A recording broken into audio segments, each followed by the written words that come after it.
हमेशा नया कुछ ना कुछ चलता ही रहता है, और इसको वे चुरा लेते हैं। कौन? कन्हैया। और जब कन्हैया हमारे मन को चुरा लें तो फिर यह नवनीत नहीं, यह मुक्त हो जाता है, यही गोकुल हो जाता है। तो यह लीला से उन्होंने यह भी सिखाया कि मैं आया ही भक्तों के मन को चुराने के लिए हूँ। दूसरा कारण इस माखन चोरी का, क्योंकि कुछ लोग, आज के वैज्ञानिक लोग, अरे तो चोर था और इसे आप भगवान कहते हो। कुछ भगवान भी नहीं मानते। भगवान कौन? जिनके पास 6 ऐश्वर्य हो उसे भगवान कहा जाता है। अलग अलग परिभाषाएं हैं प्रत्येक नाम की, भगवान, ईश्वर, पर ब्रह्म, ये अलग अलग विषय है। भगवान जिसमें 6 ऐश्वर्य परिपूर्ण हो, संपूर्ण तेज, संपूर्ण ज्ञान, संपूर्ण रूप से लक्ष्मी, धन, इस प्रकार से 6 प्रकार के ऐश्वर्य जिनमें पूर्ण हो गए हुए भगवान।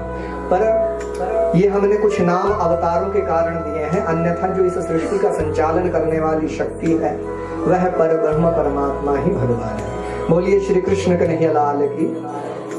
तो कई इसको, इनको, भगवान को, कृष्ण को भगवान भी नहीं मानते। तो वह ये प्रश्न उठाते हैं कि चोरी करते थे, और भी अन्य अन्य आगे लीलाओं का वर्णन आएगा, उनके ऊपर भी प्रश्न चिन्ह उठाते हैं कि कैसा भगवान है। माखन चोरी लीला का एक कारण तो ये, दूसरा क्या था? इसके ऊपर टैक्स लगा था। टैक्स अर्थात माखन, दूध, घी आदि कहाँ जाता था?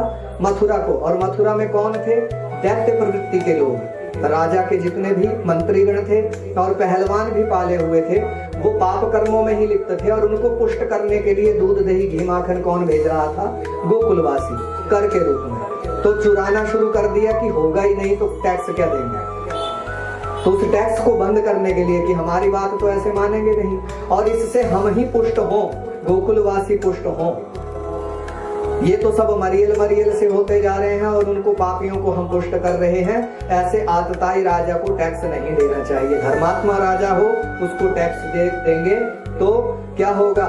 वह क्षेत्र में विकास करेगा और साथ ही साथ प्रजा का भला करने के कार्य में लगा रहे। लेकिन वो तो अपने ही भले में लगा है।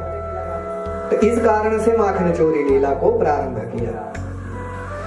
अब एक कमेटी बना ली बालकों की, अरे बालकों, अब ऐसा करेंगे कि ये माखन और दूध, दही आदि मथुरा नहीं जाएगा। तो कन्हैया फिर कैसे? हम क्या कर सकते हैं? हम तो बालक हैं।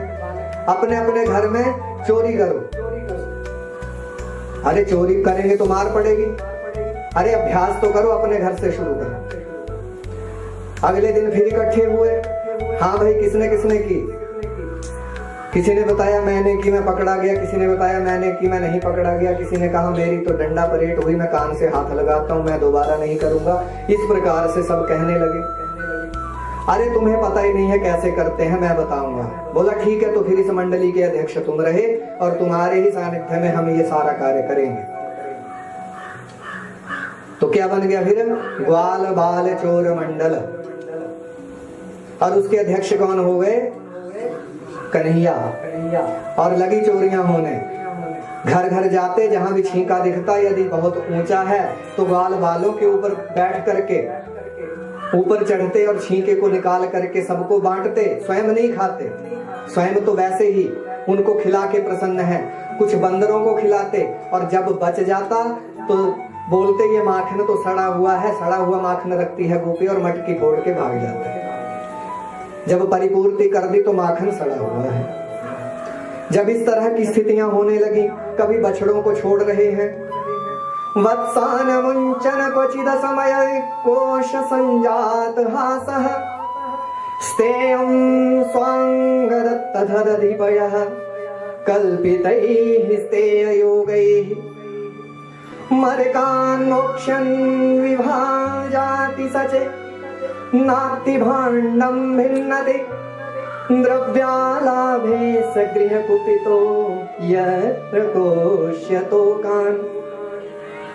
कभी वत्सों को अर्थात बछड़ों को बिना समय के ही छोड़ रहा है, अर्थात गोदोहन के समय बछड़ों को छोड़ा जाता है। गोदोहन, दोहन शब्द इसलिए कि केवल 2 ही थन, 4 थन होते हैं ना गैया मैया को, 2 ही थन हमें अधिकार है दुहने का। गोदोहन, 2 थनों को ही दुहने का अधिकार हमें है, क्योंकि हम सेवा कर रहे हैं। तो माँ कहती है कि चलो 2 तो तुम्हारे लिए हुए। किंतु दो छोड़ने चाहिए उस बछड़े या बछिया के लिए जो उसने पैदा किया है। आज के समय में तो इंजेक्शन लगा लगा के सारा ही निचोड़ लेते हैं, वो शोषण कर रहे हैं, वो दोहना नहीं है। इसी कारण से बीमारियों की अधिकता और उस दूध के गुण भी समाप्त होते जा रहे हैं। तो गोदोहन का समय नहीं भी हुआ है तब भी क्या करते हैं, बछड़ों को छोड़ देते हैं। तो क्या किया कि गोपियां चली गई यशोदा के पास। क्यों? आज कन्हैया नहीं आया था। देखा कि आज कन्हैया चोरी करने नहीं आया, आज उसने कोई छेड़खानी नहीं की, आज उसने बछड़े भी नहीं खोले, वो रह कहाँ गया। अब गोपियां चाहती भी हैं कि वो आए, चोरी करे, और जिस दिन नहीं आता तो चिंतित भी हो जाती हैं कि अब कैसे दर्शन हो। यशोदा के घर पे आवाज लगी, अरे यशोदा बाहर निकल, बाहर निकल। यशोदा भागी भागी आई। हाँ गोपी बता क्या बात है। अरे बात कुछ नहीं, कहाँ है तेरा कान्हा? हम शिकायत लेके आए हैं उसकी, और पीठ पीछे झूठ नहीं बोलती। उसको सामने खड़ा कर, उसके सामने बताएंगे वो क्या करता है। अच्छा ऐसा क्या हो गया? अरे पहले बुला उसे। बुलाया गया। अरे कन्हैया यहाँ खड़े हो गए। अब जब बोला कि शिकायत करने के लिए तेरी आई है, यहाँ खड़ा रहे, तो अपना मुंह फुला लिया कि ये मेरी शिकायत करने आई है। मुंह सा बना करके जैसे ही खड़े हुए तो गोपियों का मन उस स्वरूप में भी मोहित हो गया कि देव कितनी प्यारी छवि बना करके खड़ा हुआ है। अब तो ऐसा शरीफ बन रहा है जैसा इसने किया ही कुछ नहीं है। कितना प्यारा लगता है। चलो चलो और शिकायतें करो, इससे ये यहीं खड़ा रहेगा, हमें और दर्शन का लाभ प्राप्त होगा। बोलिए नंदन नंदन भगवान की। तब बताती है कि हे यशोदा, ये तेरा बालक बड़ा नटखट हो गया है। कभी तो यहाँ हमारे बछड़े खोल देता है। अरे तो क्या हुआ, बछड़े खोल देता है तो गाय धो रही होंगी। अरे नहीं, गाय धोने का तो अभी समय नहीं हुआ था, बिना मतलब के छोड़ देता है, और वो जो है गाय का सारा दूध पी जाते हैं, हम क्या निकालेंगे। अच्छा और क्या? बोला और क्या? तो चलो माखन खाने के लिए ही तो करता होगा। अरे तो बछड़े को छोड़ करके माखन कहाँ से खाएगा? वह तो हमारा नुकसान कर रहा है। दूध अगर निकाल ले, बछड़े ही पी जाएंगे तो माखन कहाँ से बनेगा।